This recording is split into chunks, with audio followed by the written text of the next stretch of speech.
Hi everyone, आपका फिर से एक नए वीडियो पे स्वागत है। दोस्तों, वीडियो काफ़ी दिनों बाद आ रही है।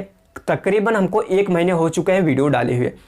तो चलिए, यहाँ पे हम तो पिछला हुआ कुछ नहीं कर सकते, लेकिन आगे आपको बैक टू बैक वीडियो आने वाली है। तो तैयार हो जाइए आप भी यहाँ पे कुछ अच्छा सीखने के लिए। तो आज हम शुरुआत करते हैं। सबसे पहले हमने आज कुछ अभ्यास प्रश्न है जो कि 10-12 क्वेश्चन को हम सोल्व करेंगे, जो कि अलग अलग टाइप के क्वेश्चन होंगे। और आप लोगों को यहाँ पे इस तरीके से जितने भी सवाल बनेंगे, आप लोग यहाँ पे आसानी से, बड़ी ही आसानी से सोल्व कर पाओगे।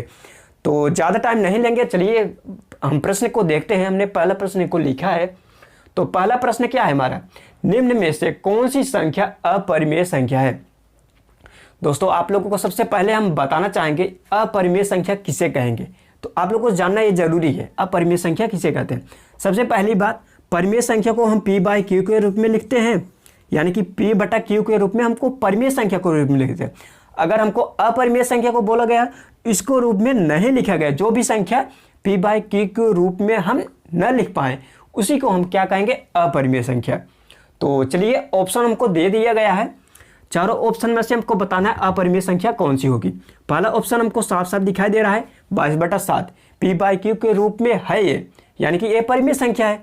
और दूसरा हमारे क्या है, पाई एक ऐसा मान होता है ना दोस्तों, आप लोग को बताना चाहेंगे, पाई एक ऐसा मान होता है जिसको हम अपरिमेय संख्या के रूप में, मतलब अपरिमेय संख्या को ही बोलेंगे, क्योंकि इसको हम सही बट्टा में, मतलब एग्जैक्ट वैल्यू में हम इसको नहीं लिख पाएंगे।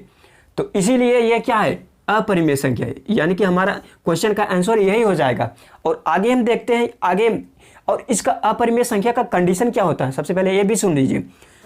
पहले देख लीजिए, नॉन टर्मिनेटिंग होता है, नेटिंग, और क्या होता है, नॉन रिपीटिंग होता है। ये दोनों कंडीशन होगा अपरिमेय संख्याओं में, यानी कि रिपीट भी नहीं होगा दशमलव के बाद। यहाँ पे अगला वाला, यहाँ पे क्वेश्चन जो दिया गया है, ये तो रिपीट हो रहा है, वह 1.333333, इसलिए ये क्या है, परिमेय संख्या है, यानी कि रिपीट हो रहा है। अगर नॉन रिपीटिंग, रिपीट नहीं होता, यानी कि 1 होता, 1.34561 ऐसा इस तरीके से होता है, जो कि बड़े वैल्यू में आ जाता है ना, और रिपीट नहीं होता, यानी कि इस तरीके से रिपीट नहीं होता, इसको हम क्या कहते थे, उसको अपरिमेय संख्या। और क्या है, टर्मिनेट भी नहीं होगा। यहाँ पे 3.14, इसके आगे कोई भी मतलब आगे कोई भी संख्या नहीं है, इसको हम क्या कहेंगे, परिमेय संख्या। यहाँ पे जैसे अगर हम इसको हटा देंगे, यहाँ पे एक उतार लेंगे और 2 0 उतार लेंगे, इस तरीके से क्या हो जाएगा, p/q को हम लिख लेंगे। इसीलिए हमारा ऑप्शन क्या है, क्या अपरिमेय संख्या क्या है, एक ही है। तो ऑप्शन नंबर बी हमारा क्या हो जाएगा, सही हो जाएगा। चलिए दूसरा क्वेश्चन देखते हैं। दोस्तों, दूसरा प्रश्न हमने लिया है, निम्न में से कौन सी संख्या परिमेय है। हमने पहले वाले में लिया था अपरिमेय, लेकिन दूसरा वाला संख्या क्या है, इसमें क्या पूछा गया है, कौन सी संख्या परिमेय संख्या है। तो हमने बताया था जो भी संख्याएं होंगी परिमेय संख्या, उन्हीं को कहेंगे जिसको हम p/q के रूप में लिख पाए, उसी को हम परिमेय संख्या कहेंगे। तो पहला हम देखते हैं √4, अंडर रूट 4 को हम क्या लिख सकते हैं, इसका मतलब 2 होता है। अब 2 के बटे में हम 1 लिख सकते हैं, बिल्कुल लिख सकते हैं, इसलिए क्या हो गया, ये परिमेय संख्या हो जाएगा। √4 एक परिमेय संख्या, तो ऑप्शन नंबर ए हमारा जो हो जाए सही हो जाएगा। अब अगला हम देख लेते हैं, क्या है, √3 है। √3 को हम, इसका हम मान निकालेंगे, तो मान वैल्यू में थोड़ा सा, जैसे इसका मान होता है ना 1.7321, इस तरीके से आगे संख्या चलती जाती है, इसलिए क्या है, ये अपरिमेय संख्या है। √3 एक अपरिमेय संख्या है।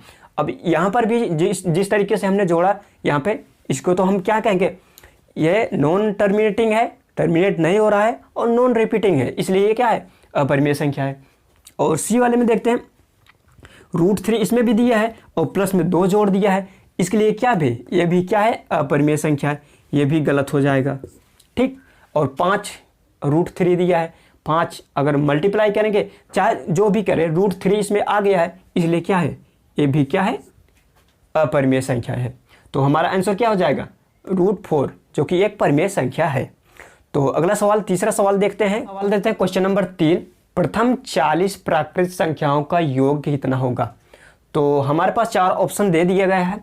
तो हमको निकालना है क्या है, प्रथम 40 प्राकृतिक संख्याओं का योग। यानी कि प्रथम का मतलब होता है 1 से 40, यानी 1 से संख्या 1 से 40 तक का जितने भी यहाँ पे गिनती होती है, इनको हमको जोड़ने पर उसका योग कितना होगा, जोड़ कितना होगा, यह हमको पूछा गया है। तो इसके लिए हमारे पास एक सूत्र होता है। सूत्र का क्या होता है, प्राकृतिक संख्याओं का योग बराबर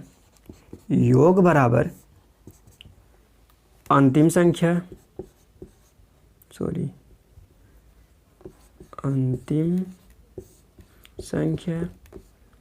प्लस प्रथम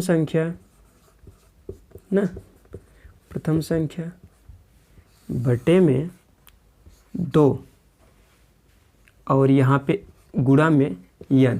अब n मीन्स n का मतलब कितने संख्याएं होंगी, जितनी भी संख्या होंगी उसका मतलब होता है n।